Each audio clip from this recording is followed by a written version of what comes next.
So everybody, this if you don't know Erin, this is Erin. Everybody say hi, Erin. There, now you've all officially met her, which is great. And she's met all of you. Erin's been with us now for about almost a year, I think. Yeah, I think so. Yeah, about a year. And she has just jumped in and gotten involved, and it's fantastic. And in her membership interview, we talked about her testimony. That this is just a stunning story that she has, and so we really wanted to open it up for her to share with all of you. And I know that the burning question that all of you have right now is, does this mean we're going to get a shorter sermon? And the answer to that is, we'll see. So, all right, now without any further delay, Erin. Thank you. Hi. I have to say, Wally, those songs for worship were just awesome and led into this weekend. So, you would think being on the worship team, I'd be all right sitting in front of people, but this is a little more focused doing this. Okay, so if you don't mind, I may look down at my phone quite often just to keep on track here. But so, my journey to salvation doesn't have really a defining moment. You hear a lot of people say that, they were hit with the power of the Lord, or something in their life happened, and everybody, I feel, urges for that and, wants and yearns for that, but mine doesn't have a day, place, time that I can pinpoint what happened to me, but it's more of a continuing journey, a continuing walk. I run, I crawl, I stumble, I fall, I get back up, but as long as it's forward, that's all that matters. A little bit of background for me is I was never raised in church. Our home never spoke of God or Jesus or the gospel or any of that. However, knowing now, when I look back at my life, I always had those drawing moments and that yearning of something's there. I was drawn to those kids at school and went to Bible camp a few times growing up with some girlfriends, and our basketball team said the Lord's Prayer before every game, so I was like, all right, I can get on board with this, but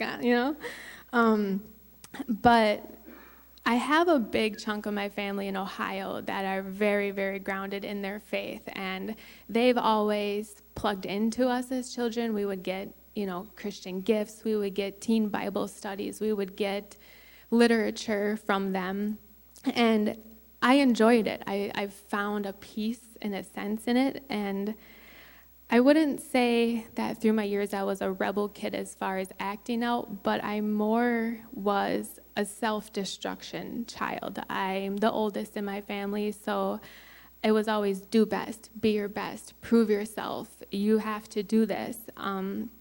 So in a way, I always felt like I was never good enough to family or to friends or people that were near to me.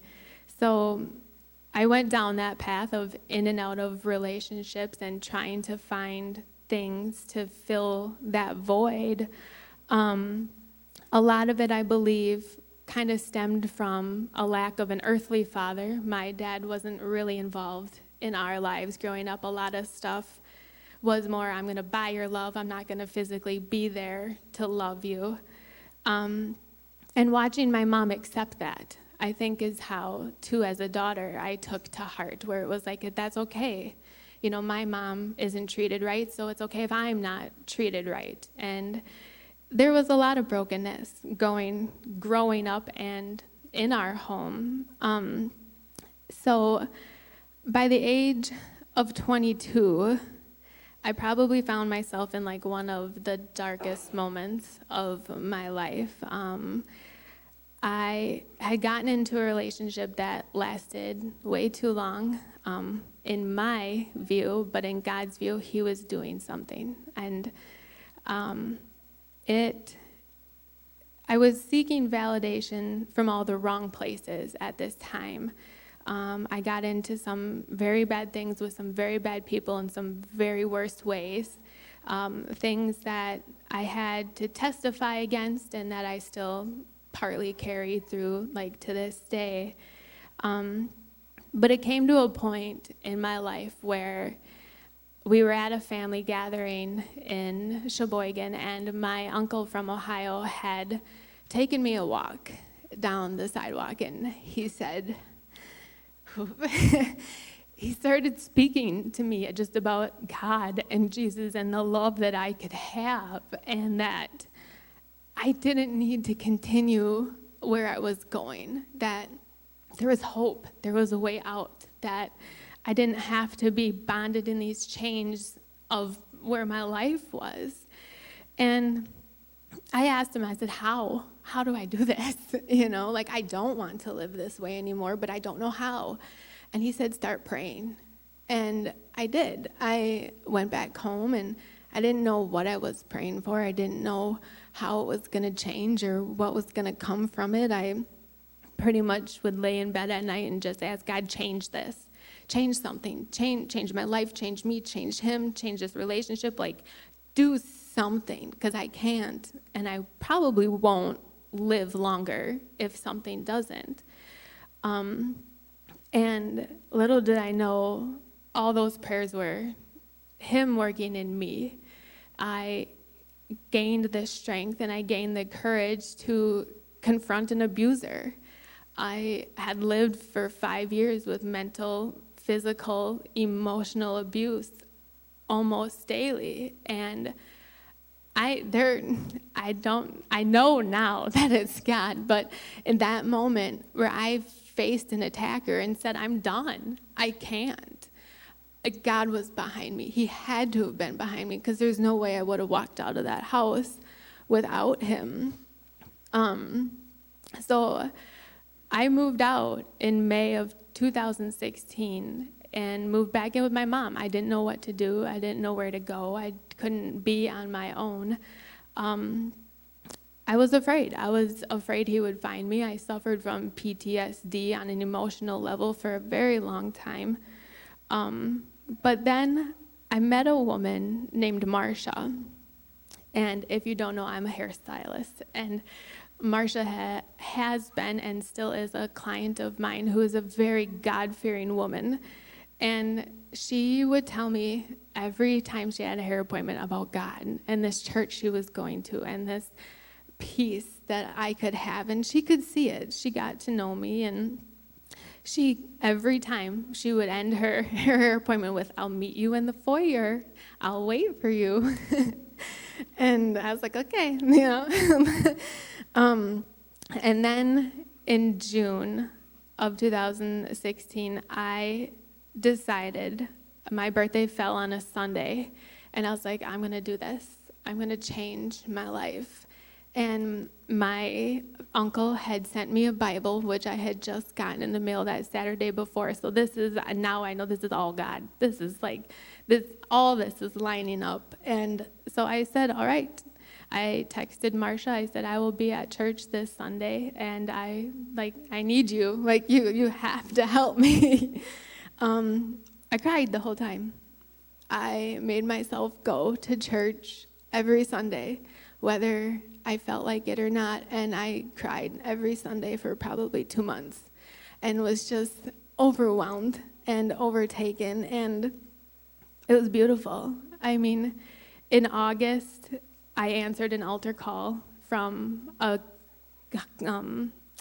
event we were having at the church, and it was like being shotgunned forward. Like, people talk about, your baby steps and how you grow as a Christian, and I think I just hit the ground running because I did everything I could. I wanted more. I joined Bible studies. I went to conferences. I joined groups with girls and anybody who was my age that I could just feed off of and help me. I went through a process they called the Life Enrichment event. It was like a one-day where I was given a packet a few weeks prior to just fill my life out from every moment I could think of. And I met up with Marsha and some of the elders at the church I was attending, and they sat down with me and just prayed through my life and lifted every evil, hurtful thing, and to break all the bondage and the change and the soul ties that I had with people. And it was, again, probably one of the most cleansing, purifying moments that I had, because they took place of people in my life. Marsha sat in front of me, and I had to talk to her like my mother, and I had to forgive her for not showing me a biblical life, and I had to portray, Marsha's husband as my father, and forgive my father for not being the father that I needed. And one of the hardest ones was forgiving an abuser, knowing that I took hit after hit for so long, but I have to forgive you, is so humbling and is so just uplifting now to know that I don't have to walk in that. I don't have to walk in fear anymore. And then on January 22nd of 2017, I was baptized. I took the plunge in a pool because I'm too chicken to do it in the cold outside. But that moment, I had family. My mom was there. Two of my sisters were there. It was so needed and so worth it. Since that moment, I used to, on Facebook, keep a daily count on my profile of just God moments. I would give testimonies throughout the day, and unfortunately, my Facebook crashed. And so I could go back and count. I don't know how many it is, but how many days since 2017 that I still stumble, I still trip and fall, but I move forward every day. I get up, and I thank God for the changes that He made in my life, that He's doing in my life, that I'm able to still be here.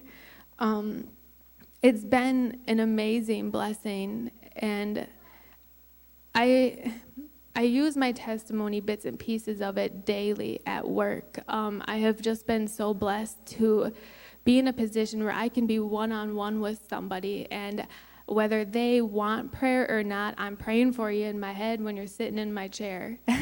There are women that I can have daily talks about. I have clients who I can be open with and have Christian conversations with and just feed off of each other. I've helped, families with free haircuts just because I'm blessed to do that for them.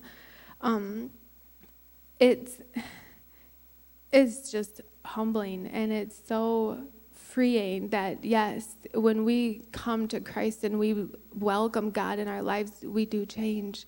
We change as a person completely. And I have people that are, they'll look at my past and they'll be like, well, how are you like the way you are now? Like something's different, And I'm like, well, yeah, I only have one person to thank for that, and that's God. Like, I could tell you about him.